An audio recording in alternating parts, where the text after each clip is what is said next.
Hello friends and dear student, एक बार फिर से आपका बहुत बहुत स्वागत है। तो आज के इस लेक्चर में हम लोग पढ़ने वाले हैं एचएपी का चैप्टर नंबर 10 और आज का हमारा टॉपिक है स्केलेटल मसल्स। जब मैं केमिस्ट्री के वीडियोस डालता हूं या दूसरे सब्जेक्ट के तो बच्चे कहते हैं सर एचएपी पढ़ाइए, तो चलिए आज आपके डिमांड के मुताबिक ही पढ़ाने जा रहा हूं।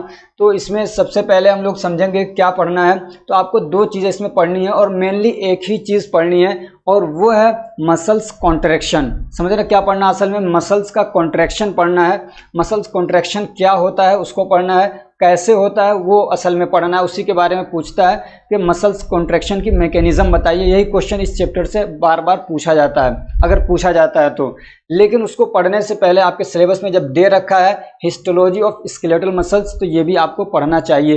हिस्टोलॉजी का मतलब क्या होता है, जब हम किसी टिश्यू के बारे में डीपली पढ़ाई करते हैं, किसी टिश्यू के बारे में पढ़ाई करते हैं, उसको बोलते हैं हिस्टोलॉजी।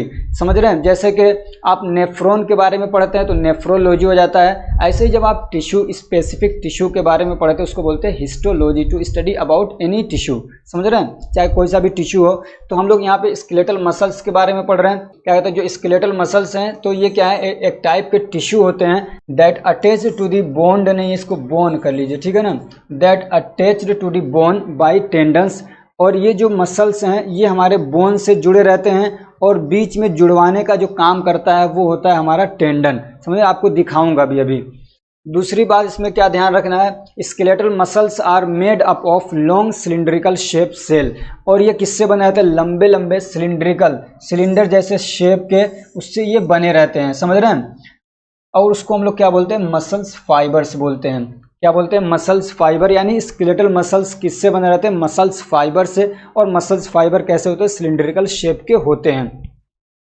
अब हर मसल्स फाइबर जो है हैव मल्टीपल न्यूक्लियस, उसमें क्या है, कई सारे न्यूक्लियस होते हैं। और क्या होता है, कंटेंस मायोफिब्रिल्स। और क्या होता है, ये कंटेंस यानी कंपोज्ड ऑफ, कंटेंस का मतलब क्या है यहाँ पे, कंपोज्ड ऑफ। यानी ये जो मसल्स फाइबर हैं ये किससे बने रहते हैं, ये बने रहते हैं मायोफिब्रिल से। किससे, मायोफिब्रिल से। आप ये कह सकते हैं कि मतलब ये इनके क्या है, स्मॉल यूनिट्स हैं। ये समझिए एक मसल फाइबर हो गया। अब वो मसल्स फाइबर किससे मिल के बना है, तो उस यूनिट को बोलते हैं मायोफिब्रिल्स। ये सबसे छोटा भी नहीं है, समझ रहे ना। और ये जो मायोफिब्रिल्स होते हैं ये कवर्ड होते हैं किससे, सैक्रोलेमा से। समझे, जो उसका मेम्ब्रेन है, मान लीजिए मायोफिब्रिल्स हैं तो इसको जो मेम्ब्रेन कवर कर रहा है उसको बोलते हैं सैक्रोलेमा। क्या बोलते हैं, सैक्रोलेमा, ठीक है। Myofibrils are composed of repeating unit of sarcomeres. और ये क्या कहते हैं, जो मायोफिब्रिल्स हैं, ये एक मायोफिब्रिल्स है, समझ लीजिए एक। तो ये किससे बना हुआ है, तो ये बने रहते हैं सैक्रोमर्स से। किससे बने रहते हैं, सैक्रोमर्स से बने रहते हैं। ये एक है। अब इसमें बहुत सारे क्या है, सैक्रोमर्स हैं, तो उससे मिलके ये बना रहता है। और इसी सैक्रोमर्स को हम लोग बोलते हैं कॉन्ट्रैक्टाइल यूनिट होता है। समझ रहे, कॉन्ट्रैक्शन करवाने के लिए रिस्पॉन्सिबल होता है ये वाला यूनिट, समझ रहे, सैक्रोमर्स।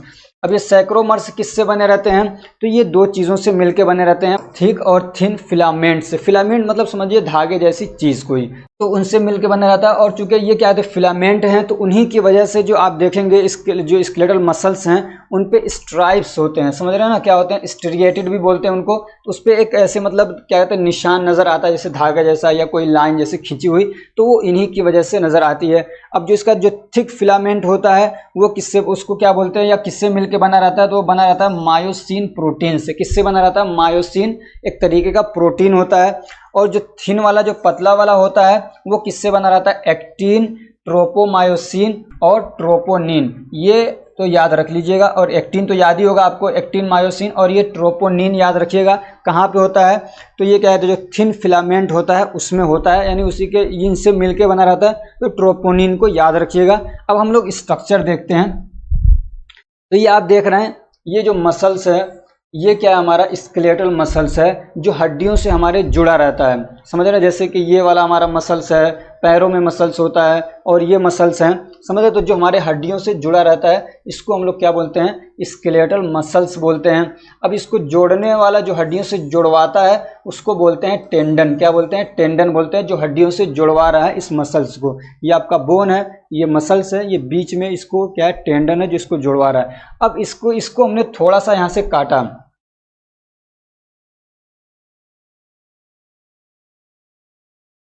हमने क्या किया, इसमें से इसको काटा, ये दिख रहा है ना, इसको थोड़ा सा काटा तो उसको बड़ा किया, उसको माइक्रोस्कोप से हम लोग देख रहे हैं तो वो इस टाइप का दिखेगा आपको, समझ रहे हैं। तो इसमें से हमने काटा तो ये, इसको हम लोग क्या बोलते हैं, मसल्स बंडल बोलते हैं, यानी बहुत सारे इसमें मसल्स फाइबर हैं, तो इसलिए इसको बोला हमने मसल्स बंडल। तो इसमें आपको दिख रहा है ये बहुत सारे ऐसे ऐसे ऐसे ऐसे बहुत सारे, उसमें से एक को हमने बाहर निकाल लिया, समझ रहे। अब इसमें भी क्या है, बहुत सारे छोटे छोटे अभी पतले पतले से वैसे ही दिख रहे हैं, तो उसमें से जब हमने एक को बाहर निकाला तो ये हमारा इतना बड़ा, समझ रहे ना। ये क्या है, ये एक जो हमने निकाला था उसको हमने जब और माइक्रोस्कोप से देखा और बड़ा करके उसको देखा तो ऐसे दिख रहे हैं, और उसमें भी ये ऐसे गोल गोल से दिख रहे हैं ये फाइबर्स, समझ रहे ना। इसके क्या है, इससे इस टाइप के, इससे क्या है, मिल मिल के ये बना है। अब इसमें से हमने एक को बाहर निकाला, इस एक को हमने, इस पूरे को क्या बोलते हैं हम लोग, फेसिकल बोलते हैं, क्या बोलते हैं, फेसिकल बोलते हैं। और इस एक को हम लोग ने बाहर निकाला, समझ रहे, इस एक को क्या बोलते हैं, मसल्स फाइबर बोलते हैं, समझ रहे ना। इसको हमने निकाला और ये है, ये इतना जो हमने, ये छोटा सा दिख रहा है ना, ये छोटू सू, ये है इतना बड़ा, तो इसको बोलते हैं मसल्स फाइबर या मसल्स सेल बोलते हैं इसको, ठीक है। ये मसल्स फाइबर मसल्स सेल है। अब ये ऐसा नहीं कि इसी से मिलके बन गया है, अभी इसमें भी देख रहे हैं ये छोटे छोटे से, तो इसको हम लोगों ने और बड़ा किया, इसको हम लोगों ने और बड़ा किया, तो ये वाला स्ट्रक्चर दिखता है, इसको हम लोग बोलते हैं मायोफिब्रिल, क्या बोलते हैं, मायोफिब्रिल। अब इस मायोफिब्रिल को लेके हम चलते हैं अगले पेज पे, ठीक है ना। मायोफिब्रिल आपने देख लिया, तो ये है आपका मायोफिब्रिल, ठीक है ना, ये मायोफिब्रिल है। अब इसमें आपको शायद दिख रहा है कि नहीं दिख रहा, हाँ दिख तो रहा है। तो ये वाला एरिया है ना, ये जो यहाँ पे आपको दिख रहा है, ये इसमें है, तो इसको बोलते हैं आई बैंड, क्या बोलते हैं, आई बैंड बोलते हैं। और यहाँ से यहाँ तक के बीच का जो एरिया है ये होता है हमारा ए बैंड, दिख रहा है इसमें आपको, ए बैंड है। और फिर इधर वाला जो है वो भी आई बैंड है। इस वाले को हम लोग बोलते हैं जेड डिस्क, क्या बोलते हैं, ये जेड डिस्क है हमारा, समझ रहे हैं, क्या बोलते हैं इसको, जेड डिस्क बोलते हैं। इसमें ज़्यादा आपको मतलब परेशान होने की ज़रूरत नहीं, याद हो जाए तो ठीक है, नहीं तो नहीं, ठीक है। हमने पढ़ा था जो हमारा मायोफिब्रिल होता है वो दो चीज़ों से मिलके बना रहता है, एक होता है उसका थिन फिलामेंट और एक होता है थिक फिलामेंट। तो जो थिन वाला फिलामेंट होता है ये थिन वाला है, ये दिख रहा है आपको, ये थिन वाला फिलामेंट है। और ये जो आपको दिख रहा है ना, ये पूरा, ये क्या होता है आपका सैक्रोमर्स, क्या है, सैक्रोमर्स। आपका मायोफिब्रिल है, उसमें से हमने ये निकाला इतना, ये हमारा क्या हो गया, सैक्रोमर्स हो गया, समझ रहे हैं, क्या हो गया, सैक्रोमर। अब सैक्रोमर के अंदर क्या होते हैं, तो ये आपके क्या कहते हैं, एक थिन फिलामेंट होता है, जो मैंने आपको ये दिखाया थिन पतला वाला, तो इसको हम लोग बोलते हैं एक्टिन, क्या बोलते हैं, एक्टिन बोलते हैं। और इसी के ऊपर ट्रोपोनिन भी होता है, समझ रहे हैं ना, ये यानी इसी में ट्रोपोनिन भी पाया जाता है।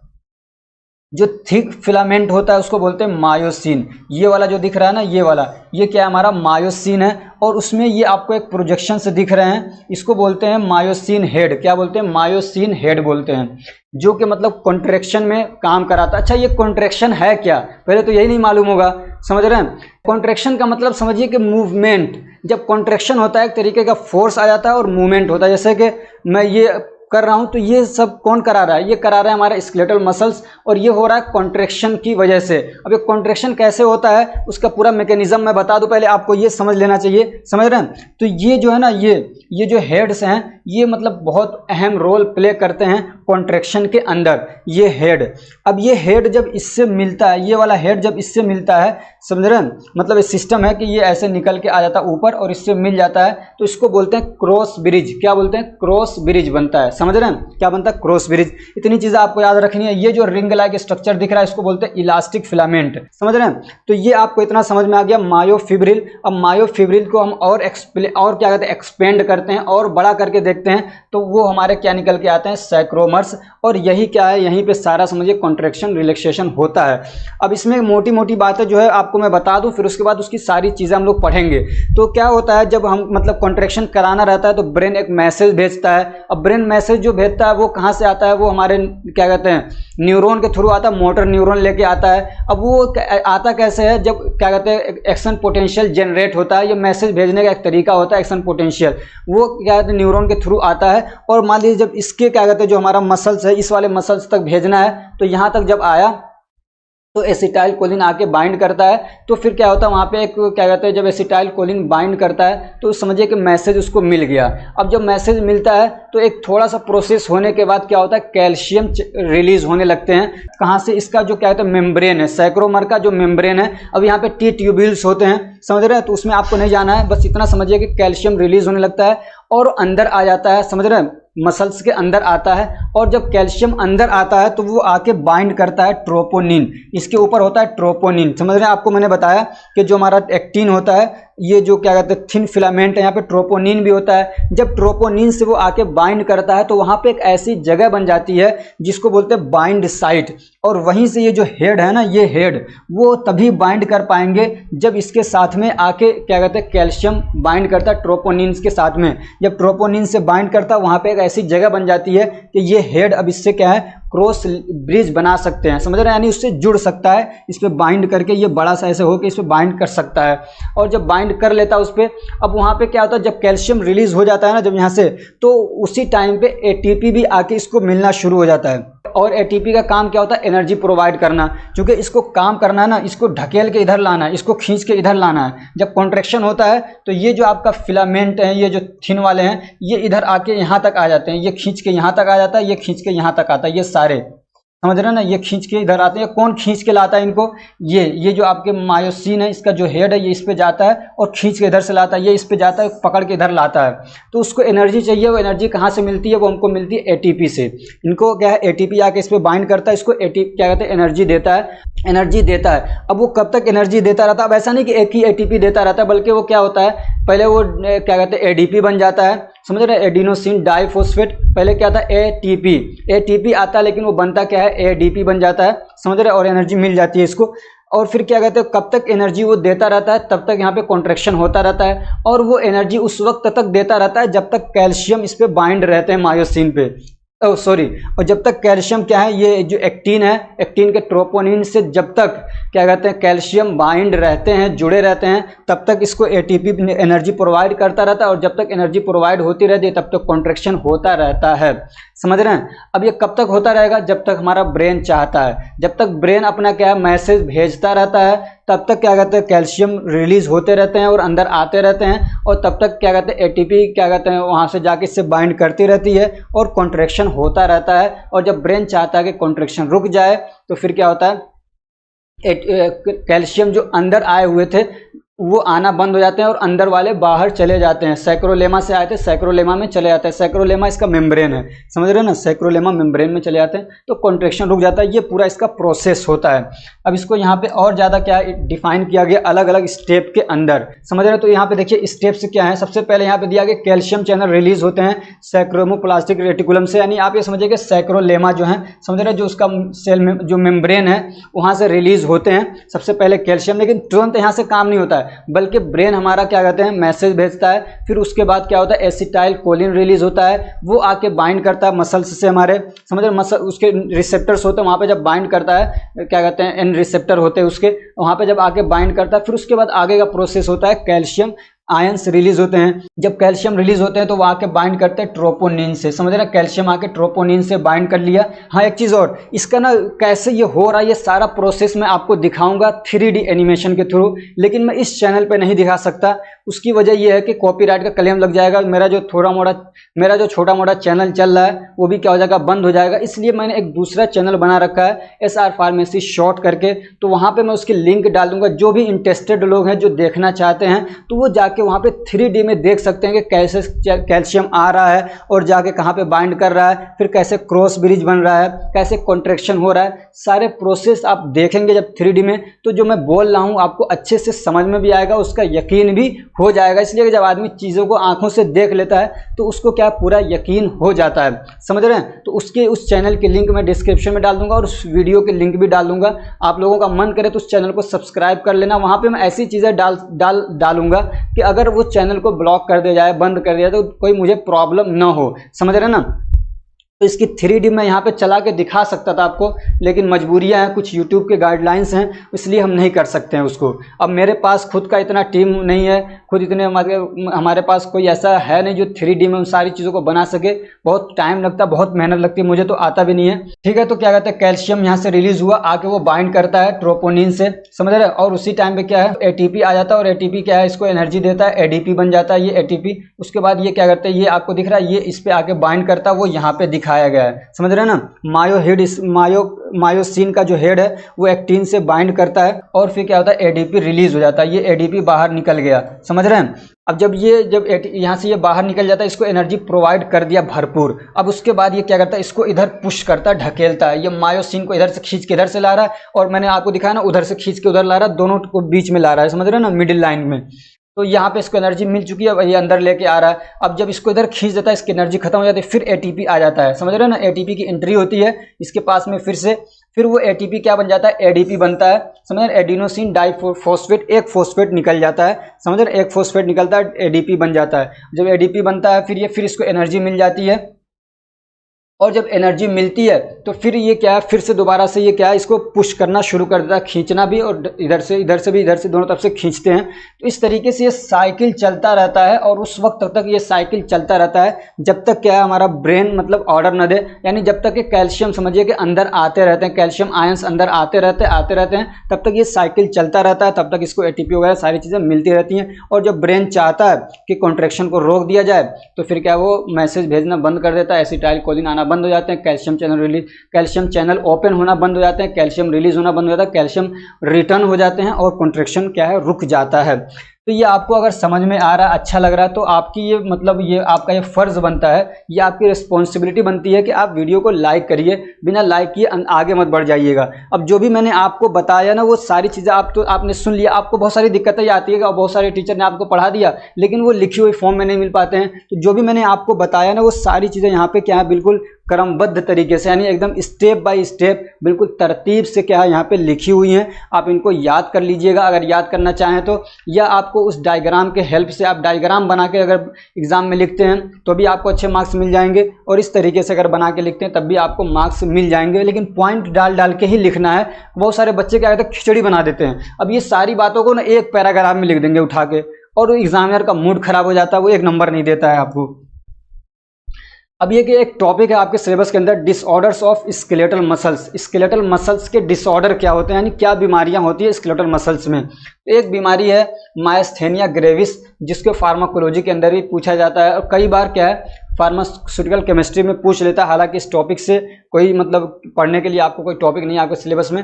तो मायस्थेनिया ग्रेविस क्या होता है, तो इसमें जो हमारे मतलब क्या कहते हैं मसल्स हैं वो कमज़ोर हो जाते हैं, समझ रहे हैं ना, जो स्केलेटल मसल्स हैं वो कमज़ोर हो जाते हैं। मतलब मैं फोर्स लगाना चाह रहा हूँ, नहीं लगा पा रहा हूँ, इसलिए क्या, और होता क्या इसमें होता क्या है कि जो हमारा इम्यून सिस्टम है ना, जो इम्यून सिस्टम है वो हमारे क्या कहते हैं, जो एसिटाइलकोलिन के रिसेप्टर्स होते हैं, एम रिसेप्टर, एन रिसेप्टर, उन्हीं पे क्या कहते हैं हमला बोल देता है, उन्हीं को डैमेज कर देता है। एसिटाइलकोलिन जब बाइंड नहीं कर पाता तो कॉन्ट्रैक्शन हो ही नहीं सकता, फोर्स नहीं आ सकती है, इसलिए आदमी क्या है वहाँ के मसल्स कमज़ोर हो जाते हैं, आदमी का हाथ कांपने लग जाता है, समझ रहे हैं।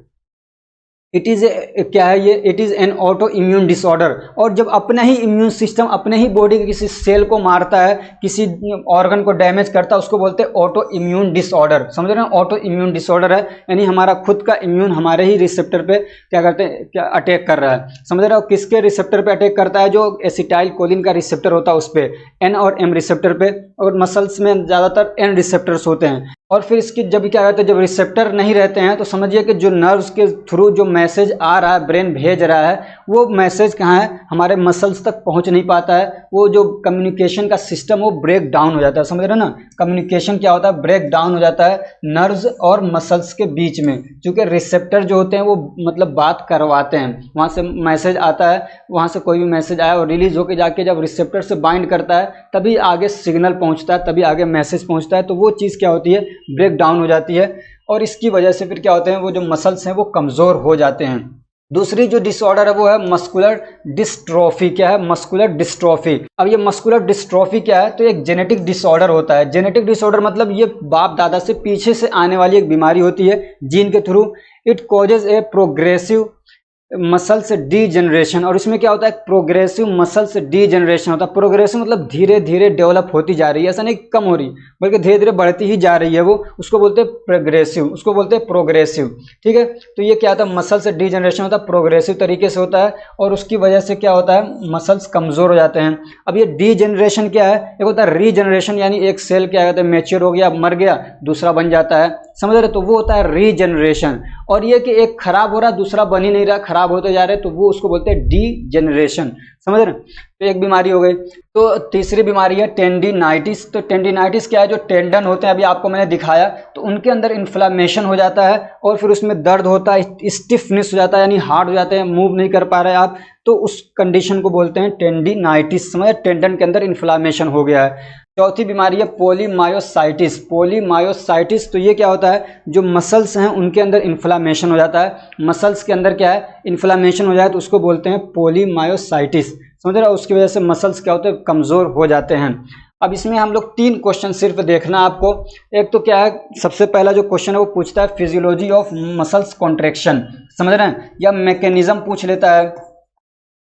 समझ रहे, चाहे मैकेनिज्म पूछे, चाहे आपसे क्या कहते हैं फिजियोलॉजी पूछे, आप लिखेंगे वही जो मैंने आपको बताया, यही इसका मेन टॉपिक है, इस चैप्टर से ही पूछा जाता है। समझ रहे हैं। दूसरा क्या, right A note on histology of skeletal muscles, कभी कभार इसके बारे में पूछ लेता है। और तीसरा जो पूछा जा सकता है वो है mention the disorders of skeletal muscles. समझ रहे, तो ये 3 क्वेश्चन आपको तैयार करना है इसमें। तो फ्रेंड्स, अभी देख रहे होंगे पंखा चल भी रहा है, लेकिन गर्मी इतनी ज़्यादा है कि पसीना पसीना आपको दिख रहा होगा, ये सब मैं भीग रहा हूँ पसीने से, गर्मी तो फुल है, एकदम पड़ रही है। तो इसमें भी हम आपको पढ़ा रहे हैं, समझे। तो आपके ये फ़र्ज़ बनता है कि वीडियो को लाइक करें, चैनल को सब्सक्राइब करें और अपने फ्रेंड्स को भी शेयर करें ताकि वो भी इससे फ़ायदा उठा सकें। Thank you so much for watching.